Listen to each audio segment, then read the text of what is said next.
Let me ask you a question. Have you ever looked back on a moment of your life and thought to yourself, if only I'd known then what I know now? Maybe you look back on something and something you did, a choice you made, maybe it was a relationship that went south, maybe it was a financial decision that actually you regret, maybe it was a career move that actually got in the way and derailed your trajectory, maybe it was a moral choice, a decision you made, a choice of something to do that actually has got repercussions and you're still feeling the consequences of them now. And as you stand here and you look back on that moment and you think, if only I had known then what I know now, and you're filled with this sort of regret that you're carrying around. So many of us have been in those places. Many of us have made choices that we regret. Many of us have had an interaction, a reaction, or an action that we've done, and then we think, why did I do that? Why did I say that? Why did I buy that? Why did I act or react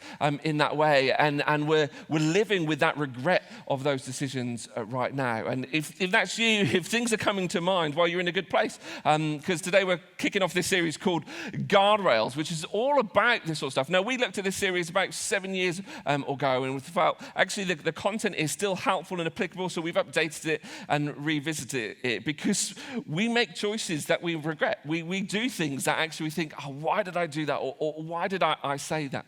And the thing about a guardrail is guardrail is one of those things that we don't really pay much attention to because you don't really nobody needs a guardrail until they need a guardrail, just as we saw in that opening video. They're just there and they go through life and we're not even, look, there's a guardrail, because we don't pay attention to them. But when you need a guardrail, you are so thankful that they are there and that they're in place. And we put guardrails in dangerous areas just to keep us safe, to keep us on the road. And they're designed to keep vehicles from straying into off-limit areas. So you see them on the sides of bridges, you see them on curves, you see them down the central reservation of the motorway to stop you steering into oncoming traffic. And guardrails do two things. They direct and they protect. They show us where we should go and they show us where we shouldn't go. And that's how they direct us. And they protect us from straying into those areas which we know we shouldn't go. They protect us from going into dangerous places. And as you think about guardrails, if you were going to put a guardrail, maybe on a dangerous bend, where would you put the guardrail? Would you put it at the end of the bend? Would you put it at the middle of the bend, or would you put it at the beginning of the bend? It's a stupid question. Of course, there's no point putting a guardrail after the point of danger. We put guardrails in the safety zone just before the danger zone, just to stop us going into that place of danger. Now, just before you think, have I walked into a seminar on traffic safety? That's not what we're talking about today or throughout this series. The thing is, we know we need guardrails on the roads, but actually we need guardrails in other aspects of life as well. Because the thing that we were talking about just a moment ago, those decisions, those choices, those actions, those interactions, those reactions that we've made that we're now left with regret, some of those regrets could have been avoided if we'd put guardrails in place. We need guardrails in other aspects of life, not just in road safety as well. And just think back at, just how wonderful would things be if you'd put a guardrail in place? How different might things be if you had placed, a financial or a moral or a relational or a professional, whatever it is, if you'd put a guardrail in place to stop you, to direct you and protect you, to stop you from going into that area that you now live with regret. We can't change the past. Those things have happened and we've got to live with that. We've got to live with the consequences of those things. But we can learn from it. We can learn from our past. We don't need to allow that stuff to keep repeating itself. We are products of our past. We are who we are today because of the things that we did or the things that happened yesterday. But we don't have to be prisoner to it. Actually, we can learn from it and grow from it. And here's the truth. Here's the thing. We can avoid future disaster. We can avoid future regret by establishing some personal guardrails, by putting things in place to direct us and to protect us from doing those things which we later live to regret. Now, this isn't a new concept. This whole thing of putting guardrails in place in our life isn't a new thing. If you flick through the pages of the Bible, you will find loads of examples of actually where Scripture speaks into this and, says, like, do this, don't do this, put these limits in place, don't stray into those areas. And actually, a lot of the stuff that Jesus talks about is about sort of establishing a standard for living, a standard for life, to keep us safe, to keep us on track, to keep us relationally healthy with one another, to keep us spiritually and morally and financially healthy, and keep us safe. So the Bible is full of these sort of guardrails. Of course, it doesn't use that word, but this sort of stuff that we're talking about. And what we're going to do this morning is take a look at something that this guy called Paul wrote in a letter to the church in Ephesus. Now, Paul knows all about regret, and he knows all about the importance of establishing guardrails. Paul wrote lots of the letters that we see in the New Testament. He was one of the leaders of the early church, but he wasn't always a Jesus follower. Actually, the first we hear about Paul, he was called Saul at that time, he was very anti-Jesus. He was anti this new movement, which was called the Way, and as it was sort of spreading across the region where Paul lived. And he was anti it, and he wanted to stop it. He wanted to put an end to it. He wanted to destroy this movement. He wanted to destroy the church. And he had this sort of life-changing encounter with Jesus. After Jesus had been crucified and resurrected and ascended to heaven, Paul sort of encountered Jesus, and his life was transformed. And he went from trying to destroy the church to actually trying to build it. And he planted churches all across the Mediterranean region, and he wrote letters to them, and this letter called Ephesians is one of them. But Paul actually goes on to talk about some of those stuff that he did in a bunch of these letters, and he lives with regret. The things that he said and the actions that he caused. Actually, he was present and he oversaw the execution of many Jesus followers, and he lived with that regret. He couldn't change those things, but he could learn from it, and he could put things in place. And we're going to look at something that Paul has said to the church in Ephesus, and he's just given them a bunch of advice before the bit that we're going to look at, and he's basically saying, look, I want you to stay away from these things. I want you to steer away from this sort of stuff, because it's going to be dangerous for you. It's going to be damaging for you. And he goes on to give them some advice that could help them avoid ending up in a ditch. Let's take a look. He says, be careful then how you live. And, we could literally translate this word here, how you live, to how you walk. Be careful how you walk, or be careful of where you step. Watch your step, Paul is saying. Be careful how you walk. Be careful where you walk. Now, if you've got a big dog and a small garden, you know what Paul's talking about? You're careful where you step. If you've got kids who love to play with Lego, you know what Paul is talking about. You're careful how you step. He's saying, I want you to be careful about that. Don't be careless.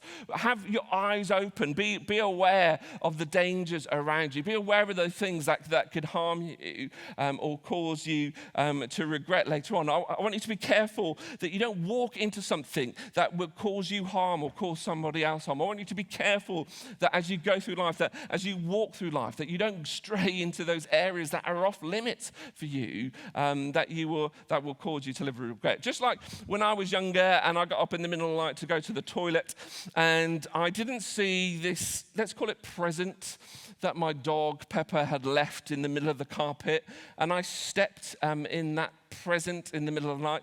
Let's say I didn't make that mistake again. From that moment on, I was very careful where I stepped. Now, again, this is not what Paul is talking about, but you can extrapolate that and see, be careful how you live. Be careful as you walk through life. Not as unwise, but as wise. By being wise, that's how we're careful how we how we walk. And wisdom is an overlooked commodity in our culture, but it's something that is so important and something that's crucial for us, especially if we're Jesus followers and we want to live our life as Jesus would live our life.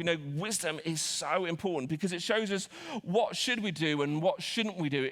Wisdom shows us where should we go and where shouldn't we go. Wisdom shows us how to act, how to interact, how to react in those various situations in life. And if you are a Jesus follower, he sort of set a standard for living. That if you're a Jesus follower, you've signed up to being careful how you live. You've signed up to being careful how you walk, to watch your steps so that you don't stray off into those off-limit areas. And Paul sort of goes to unpack that. But if you're not a Jesus follower, if you're somebody who's curious about faith or even skeptical about faith, this stuff that we're going to talk about, you don't have to do this at all. If you are a Jesus follower, this is what you've signed up for as part of the deal and the package. But if that's not you, you don't have to do this. You don't have to take notice to this. You don't have to apply this.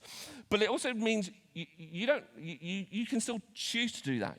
For me, I'm a follower of Jesus, and he sort of said, this is the standard, Chris, that I want you to live your life, and that's how I try to do it. But if that's not you, you can still apply this helpful advice to your life and see how you can benefit and how you can grow and how you can avoid future regret from it. Because when we do this, when we're careful how we live, when we're careful how we walk, not as unwise but as wise, we are able to make the most of every opportunity. Again, what Paul is literally saying there, you could translate these words as redeeming the time.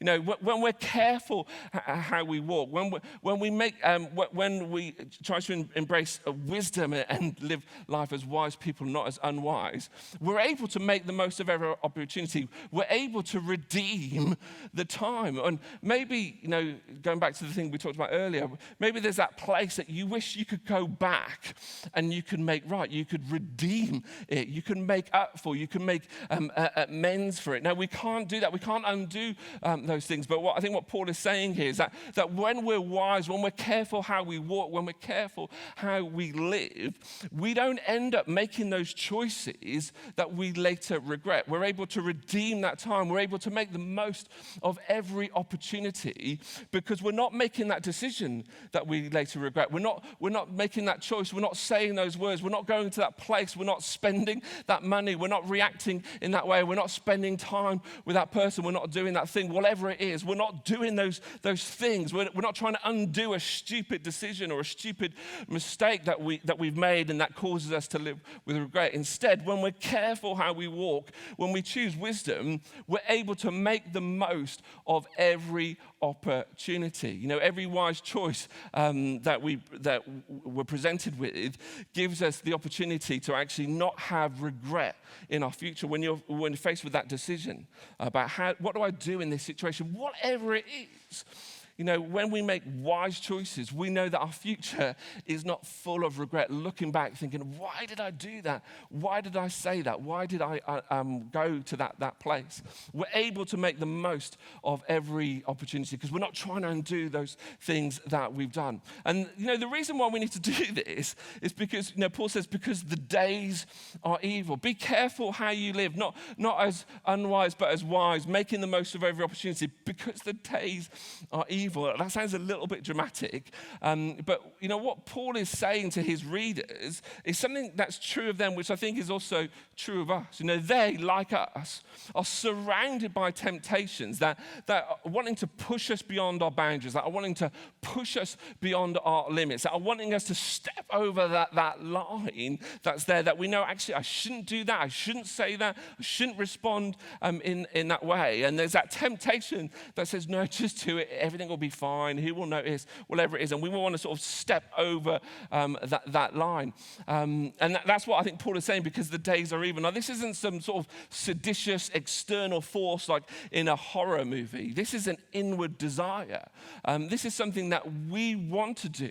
Actually, all of these temptations are often, the reason they're temptations is because it's something within us that actually we think, yeah, I want to say that, I want to do that, I want to buy that, I want to go there, I want to do that, whatever it is. There's something within us that is causing us to want to step into that place or step over those lines. But if we're wise, we know that by making that choice, we will live with future regret. So Paul's saying, don't do that. Be careful how you live. Be careful how you walk. Don't be unwise. Be wise. Make the most of every opportunity because the days are evil. And then he sums all these up with these words. He says, can you move that on for me? There you go. Therefore, do not be foolish, but understand what the Lord's will is. So all of these things, don't do that, don't be unwise, be careful how you live. The days are evil, there's temptation out there. Therefore, because of all that, don't be foolish, but understand what the Lord's will is. And I think Paul has told us, or has told his readers, two things that I think are true of us as well, two things that we want, because I think whoever we are, none of us really want to be foolish in the true sense of the word. No, none of us set out to make foolish decisions. None of us set out to make unwise decisions. None of us want to be foolish. That's something that's true of all of us. And he says, but understand what the Lord's will is. And I think that's true of all of us as well. Wherever we're at on the spectrum of faith, whether we've been following Jesus all our lives, or we're new, or we're curious, or we're not even sure that he's real, or he's who he claims to be, I think we still want to know what God's will is, what the Lord's will is for our lives. So, don't be foolish, but know what the Lord's will is. And it's interesting how, Paul says this, because, I don't want to be foolish. I do want to understand what the Lord's will is, but how do I do that, Paul? Give me a little bit more advice. But look how Paul has phrased this. He says, understand. It's like it's a command. It's like it's an instruction. I want you to understand. Just do it. And you go, okay, Paul, that's helpful, but I don't know about how to do that. But I think what Paul is saying to his readers is, you already know. You already know. You already understand what the Lord's will is. Now, remember this, we're in chapter 5 of this letter that Paul's written to them. What Paul is saying here builds on what is already written in the letter before, but also what Paul is writing to them builds on what he's already said to them in person. And through those things, they understand the Lord's will. They have the bigger picture of who Jesus is. They have the bigger picture of who God is. This is true for most of us.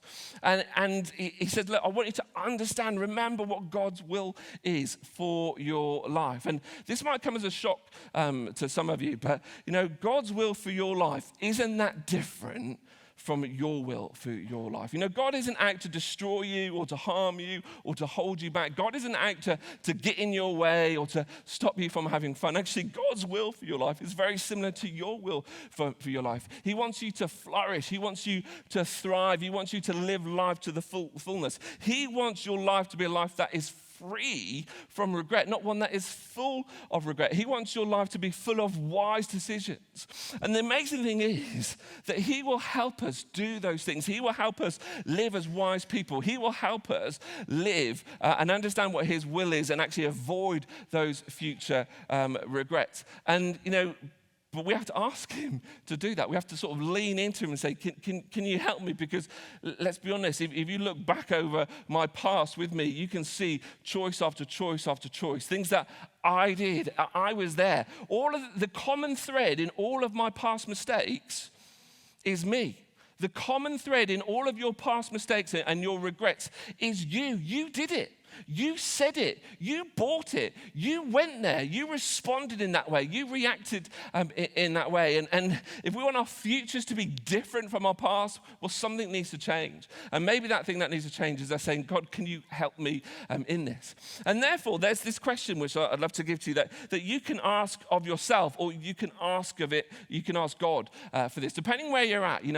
For me, this is a prayerful question that as I ask this, I'm saying, God, can you help me in this? But you might not be there yet, and that's fine. You can still have causes to be self-reflection and ask that of yourself. And it's this: in light of my past experience, my current circumstances, and my future hopes and dreams, what's the wise thing for me to do? Because we're all different, aren't we? My past is not your past.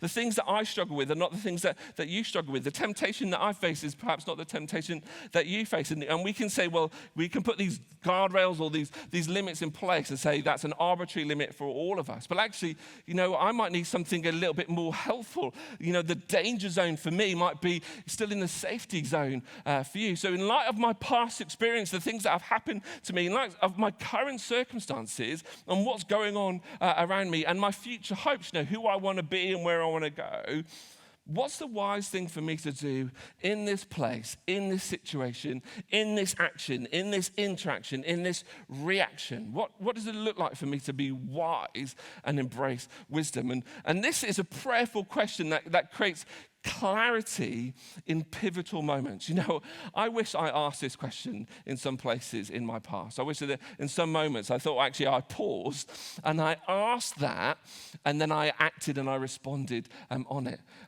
Because, you know, when we do that, it helps us make, you know, when we understand our past, we understand our present, when we understand our future, it helps us make wise decisions in the moment that helps us be careful how we walk. It helps us avoid temptation to stay away from it, to ensure that we don't end up in a ditch.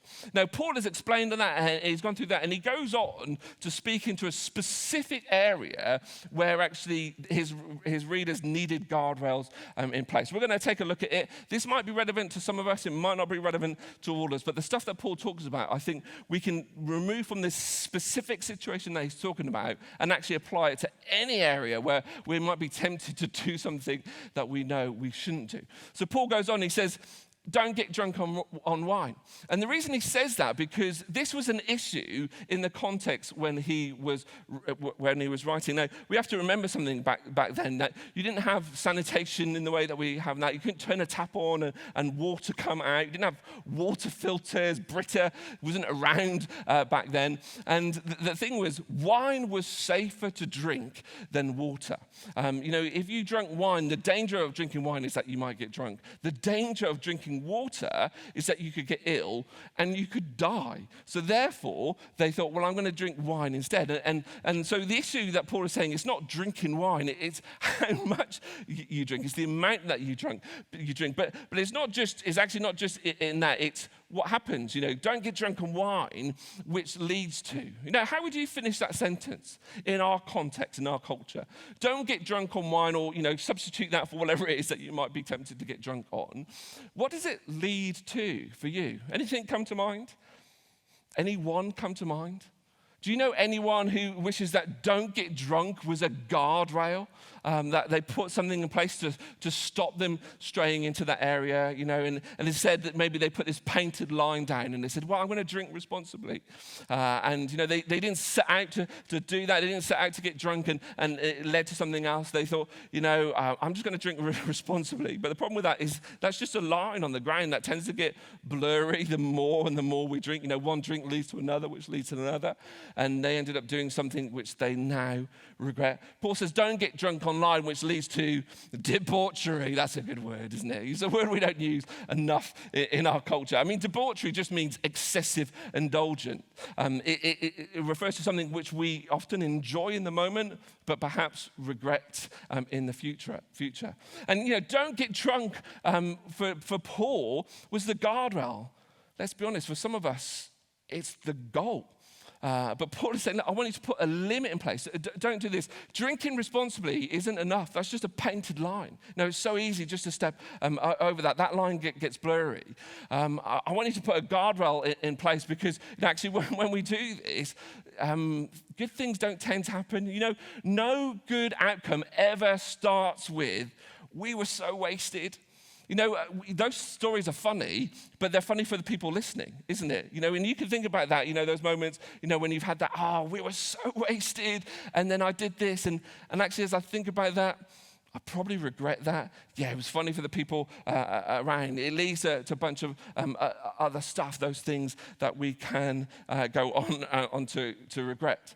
But Paul says, I don't want you to do this, but I'm going to give you something else to do instead. You know, don't do that. Instead, be filled with the Spirit. And he's not saying drink gin instead. Don't think that's what, don't get drunk on wine, you know, get drunk on gin. That's not what he's saying. He's saying, look, I don't want you to give control over to something or someone. Instead, fill yourself, instead of filling yourself with that stuff, I want you to fill yourself with this. I want you to fill yourself with the Spirit of God. I want you to fill yourself with God, with the guidance that comes from God, with the goodness that comes from God. And, you know, Paul is talking about drinking because that was a specific issue in that context. This might be an issue for you, but it might not be. You know, going back to the thing about your past and your present and your future, you can change this for anything else that right now you're thinking, yeah, you know what? I'm tempted to do that. I'm tempted to step over that line. I'm tempted to stray into that off-limit area, and it causes me to live with regret. It causes me to do things which I know I shouldn't do, and actually I feel bad about it afterwards, and and then I'm trying to undo and make amends. I'm not making the most of every opportunity because I'm having to undo something which I've done. You can put anything in this bit and apply the same thing to your life. You know, drinking was an issue for them, and it might be a different thing for you. Here's the thing. See, none of us set out to do something we regret. None of us set out in our cars with the intention of crashing it or causing a wreck. None of us set out in our lives with the intention of making a choice that we will later regret. None of us set out and thinking, you know what, my goal is for 2025? My goal is to be foolish. None of us have that as a resolution.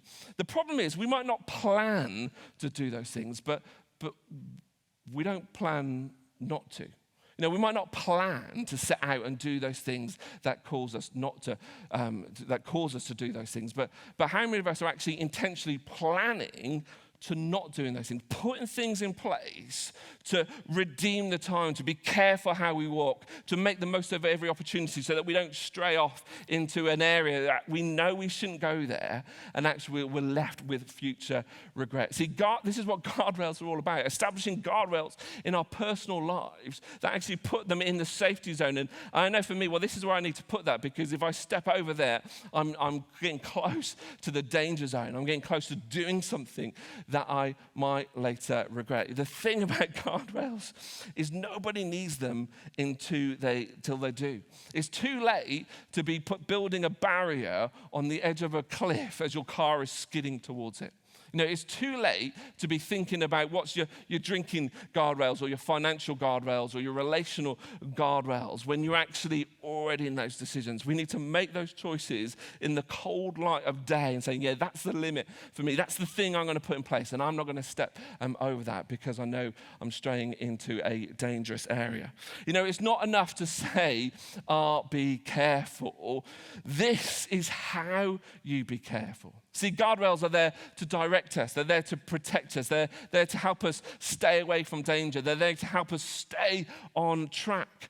And actually, the thing about these guardrails is they also help us follow Jesus. You know, when you think about those things that you regret, those choices that you made, they think, why did I do that? Why did I say that? Why did I buy that? Why did I respond in that way? Why did I act in that way? Why did I go there? Why did I spend time with that person on my own?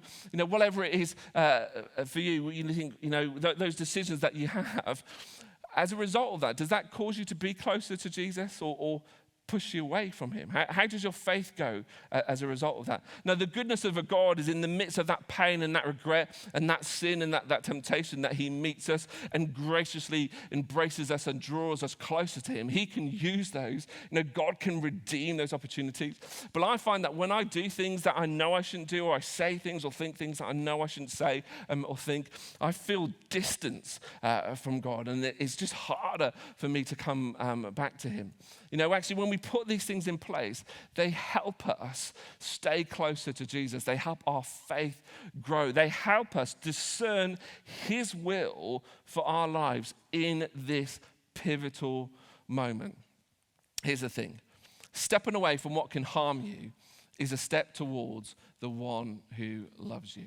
Stepping away from what can harm you is a step towards the one who loves you. We're going to get the band back up on stage as we wrap this up. But, you know, we're going to unpack this from the next few weeks. We're going to delve into some specific aspects of life where it might be helpful for us to have guardrails in place. But what's going on in your head right now? You know, where do you need to start building guardrails? Where are you driving too close to the edge? Where are you flirting with disaster? What's going on in you? Where's that tension in you right now? You're thinking, yeah, actually, where's that prod? Maybe that might be the Spirit of God, you know, just prodding you or poking you, saying, yeah, this is it.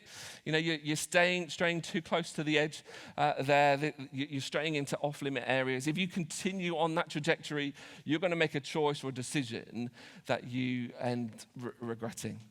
See, God's will for your life is for you to flourish. God's will for your life is for you to have good things, is for you to make the most of every opportunity. And we're standing at the beginning of this new year with a whole blank canvas of possibility and opportunity in front of us. When we get to the end of the year, my hope for me is that as I look back over 2025, it's not a year that's full of regret. Why did I do that? Why didn't I do that?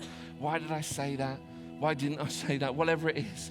I don't want this year to be a year that's categorized by making unwise choices. For me, I want it to be a year that is clothed and cloaked in righteousness and in wisdom, where in every situation I'm able to ask that question prayerfully. In light of my past, in light of my present, and in light of my future, right now, in this place, in this moment, what is the wise thing for me to do? Would you help me make that wise choice? Would you help me to establish those guardrails in life so I don't go where I know I shouldn't go? Let's stand to our feet.